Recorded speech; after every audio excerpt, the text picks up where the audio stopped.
বোনের বিয়ে দেওয়ার আগেই সরকারি বাস থেকে সোনা চুরি, কান্নায় ভেঙে পড়ল পরিবার। ক্ষোভ বাস স্ট্যান্ডে। এই ঘটনায় ব্যাপক চাঞ্চল্য হুগলির আরামবাগের সরকারি এসবিএসটিসি বাস স্ট্যান্ডে। গোঘাট 1 নম্বর ব্লকের ভাদুর পঞ্চায়েতের সাকাটির যুবক শেখ রাজু, তিনি ভিন রাজ্যে সোনার উপর কাজ করেন। রাজুর বোনের বিয়ে, বেঙ্গালুরু থেকে বাড়ি ফিরছিলেন। কলকাতা নেমে সাঁতরাগাছি থেকে সরকারি বাসে করে আরামবাগে পৌঁছয়। রাজুর অভিযোগ, তার কাঁধে যে ব্যাগ ছিল সেই ব্যাগটি সরকারি গাড়ির কন্ডাক্টর বাসের ডিপোতে রেখে দেয়। রাজু সেটি রাখতে রাজি ছিলেন না। এরপর তিনি নেমে যান, নেমে দেখেন ব্যাগ নেই, হতাশ হয়ে পড়েন। রাজুর মা, পরিবার তারা আরামবাগ বাস স্ট্যান্ডে উপস্থিত হয়। ব্যাগের ভেতর 1.5 লক্ষ টাকা মূল্যের সোনার গয়না ছিল। এরপর তিনি থানার দ্বারস্থ হয়েছেন। মেয়ের বিয়ের জন্য গয়না এভাবে লোপাট হয়ে যাওয়ায় তারা হতাশ হয়ে পড়েছেন। এরপরই সেই সরকারি বাস স্ট্যান্ডে গিয়ে বাস স্ট্যান্ডের ভেতরের কর্মচারীদের বিরুদ্ধে ক্ষোভ দেখাতে শুরু করেন তারা। আশপাশের মানুষজনও জমা হয়। সরকারি কর্মচারীরা জানান, কন্ডাক্টরকে পুলিশ চলে যেতে বলেছে। ঘটনাকে ঘিরে এলাকায় ব্যাপক উত্তেজনা। এই বিষয়ে আর কি জানা যাচ্ছে তুলে ধরলো নিউজ বাংলাদেশা। ঘটনাটা হয়েছে, আমি সাঁতরাগাছিতে 7টার সময় নেমেছিলাম। যে সাঁতরাগাছি থেকে বাস ধরেছি, ওই 8টার সময় করে বাস ধরেছি।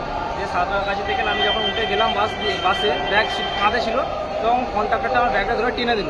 টেনে দিয়ে বলছে, ওদের মুখে ভাষা তেমন তো উল্টো পাল্টা করে বলে, ঠিক আছে, দিয়ে বলে আমাকে নামিয়ে দিল। নামিয়ে দিয়ে নিচে একসাথেই গেলুন, ব্যাগটা খুলে ওকে দিলাম, ওই ভিতরে ঢুকিয়ে দিল। দিয়ে আরামবাগ বাস স্টেশনে এসে দেখছি যে আমার ব্যাগ নেই। ব্যাগের মধ্যে আমার দিদির 7 তারিখে বিয়ে, নভেম্বরের 7 তারিখে বিয়ে।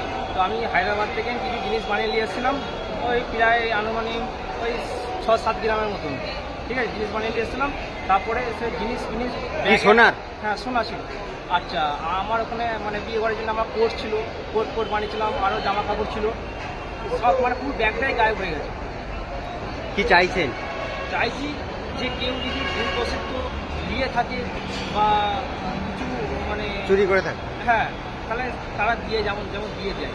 অভিযোগ জানিয়েছেন থানায়? থানায় জানিয়েছি, থানায় অভিযোগ জানিয়েছি। হ্যাঁ, কন্ট্রাক্টর খুব বাজে ব্যবহার করছে আমাদের সাথে। আমরা বলছি যে বারবার যে আপনি তো দিয়ে গেছিলেন, তো সে বলছে না আমি করিনি, তোমাদের ব্যাগ তোমার দায়িত্ব নামনি কেন, এরকম করে উল্টো পাল্টা আমাদেরকে বলছে। কি নাম আপনার? আমার নাম শেখ রাজু। বাড়ি কোথায়? বাড়ির সাকাটি গ্রাম। আপনার কি ছোট বোনের বিয়ে না বড়? আমার ছোট বোন। আমার মেয়ের ছিল। কি কি ছিল? দুটো আংটি ছিল, আর ছেলের জামা তৈরি করেছিল, জামা ছিল, আরো অনেক কিছু সব ছিল। হাতের চুড়ি, সোনার আংটি? হ্যাঁ সোনার। হাতের চুড়ি? হাতের চুড়িও ছিল সোনার? হ্যাঁ, সব সোনা নিয়ে আসছিল। কত ভরি ছিল আনুমানিক? ওখান থেকে নিয়ে আসছিল 1.5 ভরি ছিল। 1.5 ভরি? হ্যাঁ। মানে 1.5 লাখ টাকা মতো। হ্যাঁ। কোথায় কি হয়েছিল? সাঁতরাগাছিতে নেমে ওখান থেকে বাস ধরেছিল। আচ্ছা, এসপি বাস। এসে কোথায় ব্যাগ রেখেছিলেন? ব্যাগ ডিপটিতে রেখেছিল, ডিপটিতে রাখতে বলেছিল, ডিপটিতে রেখেছিল। সরকারি বাসে না বেসরকারি? সরকারি বাসে। কলকাতা থেকে ফিরছিলেন? দিয়ে চেপে মানে আসার সময় না যাওয়ার সময়? আসার সময়। কোথায় বাড়ি আপনাদের? আমাদের কোথায়? ভাদু। কি নাম আপনার? আপনার নাম কি? থানায় অভিযোগ জানিয়েছেন? কি চাইছেন? আমি চাই যে আমার জিনিস গেছে, আমার জিনিস যেন পেয়ে যায়। আমি একটা আপনাদের কন্ট্রাক্টরকে আপনাদের নিয়ে এই ব্যাপারটা আমিও জানি না, ওরা দুজন জানে, এটা ও আর ও জানে। এবার আমি গাড়িতে ওরা আছে, আমি এখানে এখান থেকে বলে দেবো যে কি হয়েছে না হয়েছে, আমি কি করে বলবো? বুঝতে পারছেন, আমি তো এখানে বসে আছি, কেসটা হয়ে যাবে গাড়িতে, এটা আমি কি করে বলবো বলুন? গাড়িতে ওর সঙ্গে কি হয়েছে না হয়েছে ওই জানে, ও জানে। আর কন্ট্রাক্টর কি বাড়ি পাঠিয়ে দিয়েছেন? আমি মানে ওটা পুলিশ বাড়ি দিয়েছি, পুলিশ বাড়ি পাঠিয়ে দিয়েছে। বসেছিল এখানে, আমরা বসিয়ে রেখে দিয়েছিলাম। আবার থানা থেকে ফোন করে সে কথাবার্তা কি হলো, কথা হতে বলে এবার তুমি বাড়ি চলে যাও। থানা থেকে বলতে বাড়ি চলে যাও। আপনি কি স্টাফ এখানে? আমি এখানকার স্টাফ। আপনার কন্ট্রাক্টর যদি লাগেজ নামায়, লাগেজ তুলে নেয়, দায়িত্বটা কার থাকে? আপনাদের ডিপোর লাগেজের দায়িত্ব সবসময় যে আরোহী যাবে তার। আর যে আমার লাগেজটা কিন্তু ডিকিতে কুড়াচ্ছে তো আপনার কন্ট্রাক্টর, ডিকিতে মালটা কুড়াচ্ছে কি?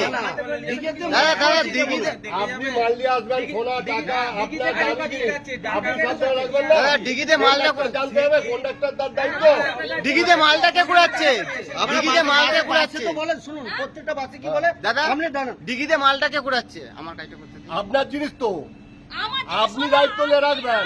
ডিকিতে টিকিটটা রাখা রয়েছে, বড় সাইজের মাল আসলে টিকিটে রাখবে। ডিকিতে আপনার এবার কন্ট্রাক্টর সোনা রাখছে, দানা না টাকা আপনি ডিকিতে যাকে আপনার রাখছেন, আপনি কন্ট্রাক্টর বুঝবেন। নিজে নিয়ে রাখছে, না, ওটাই নিজে অভিযোগ। কন্ট্রাক্টর কেউ নিয়ে টিকিটে তুলে না। উনি বলছেন তো, দাবি না, করছেন। কন্ডাক্টর বড় সাইজ হলে, বড় সাইজ উনি দাবি করছেন। কন্ডাক্টর বলে ভিতর রাখো, রাখার উনি জায়গা দাবি নেই। করছেন যে উনার ব্যাগ নিয়ে রেখেছে। প্যাসেঞ্জার বড় গাড়ি, প্যাসেঞ্জারের বড় যদি কোনো লাগেজ থাকে সেই লাগেজটা গাড়িতে রাখার, ওইখানে যদি রাখার যদি- উনি দাবি করছেন আপনার লোক, আপনাদের লোক দাবি করছে। কন্ডাক্টর দায়িত্ব নিয়ে থাকে না, আপনার লোক না, মালটা আপনাকে দায়িত্ব নিয়ে রাখতে আপনি হবে। বলছেন কন্ট্রাক্টর দায়িত্ব থাকে না, আপনি যখন মালটা লাগে আরামবাগ মতিলাল টেলিশপ ও স্যামসাং সার্ভিস সেন্টার অনলাইন বা যে কোনো দোকানের থেকে সস্তা।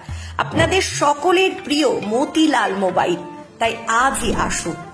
পুরানো মোবাইল সারানোর চেয়ে বেশি দামে এক্সচেঞ্জ, 0% ইন্টারেস্টে, 0 ডাউন পেমেন্ট, 0 কস্টে মোবাইল ফাইন্যান্সের সুবিধা। আমাদের ঠিকানা পুরাতন বাজার, আরামবাগ হেডপোস্ট অফিসের বিপরীতে, আরামবাগ হুগলি। আমাদের যোগাযোগ নাম্বার 7001304430।